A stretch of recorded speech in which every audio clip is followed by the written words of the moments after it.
Today I'm working on editing the skin of some boudoir models that I shot recently. I'm getting ready for a boudoir campaign. And this beautiful girl really doesn't need a whole lot of editing, but I always try to make their skin as perfect as possible. Not change their look too much, but just kind of perfect it. And so one of the first things I noticed is her chest is a little red and her legs have a little more pinkness to them, like her skin tone's not balanced. So one of the ways we can deal with this is the Hue and Saturation Layer. And we'll look at the reds.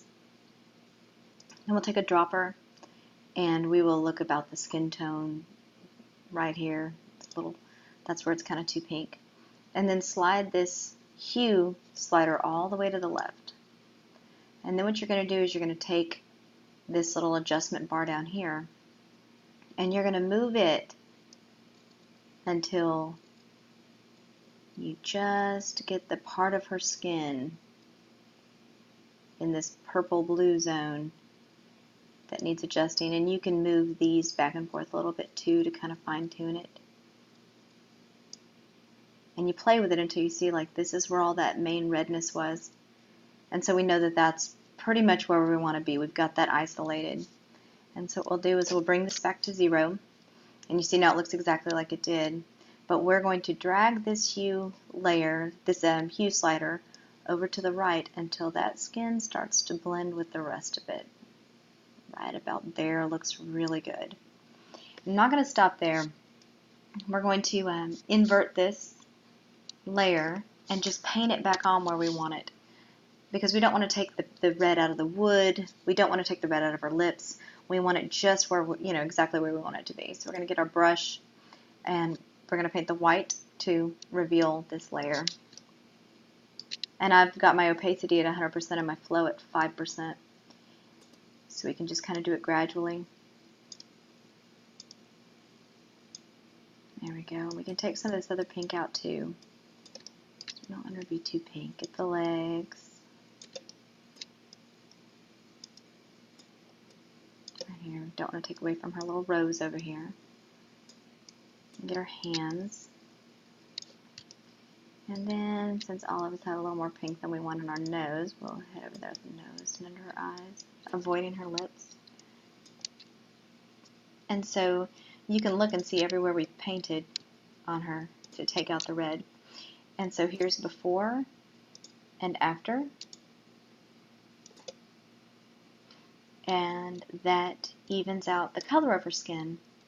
And the next thing we'll do is use frequency separation to make her skin really, really perfect up close. I'm going to compress those layers. And what we'll do, since she's a model and I'm using her for marketing,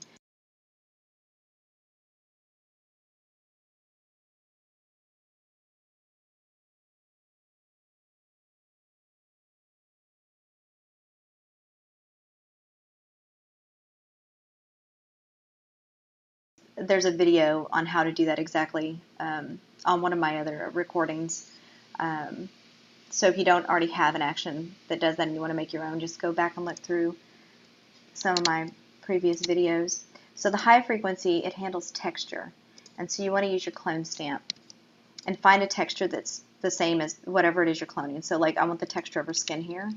So I'm just going to take these out, leaving the same texture that's on her skin. You can see there's a place where her shirt or something else was pinching her right there. Legs. Notice I click on this and I use that same skin from her legs. That way we keep the same texture. We don't have the texture of your face on your legs. There's like a line from where she was wearing something.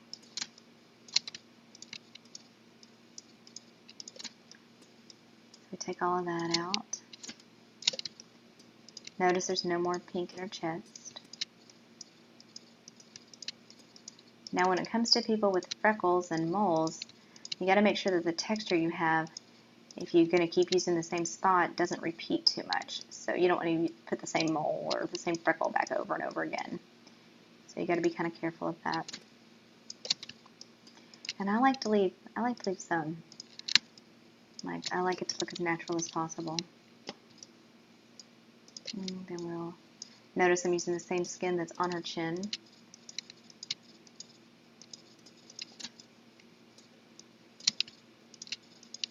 And when I'm using her cheeks, I use the same skin that's on her cheeks.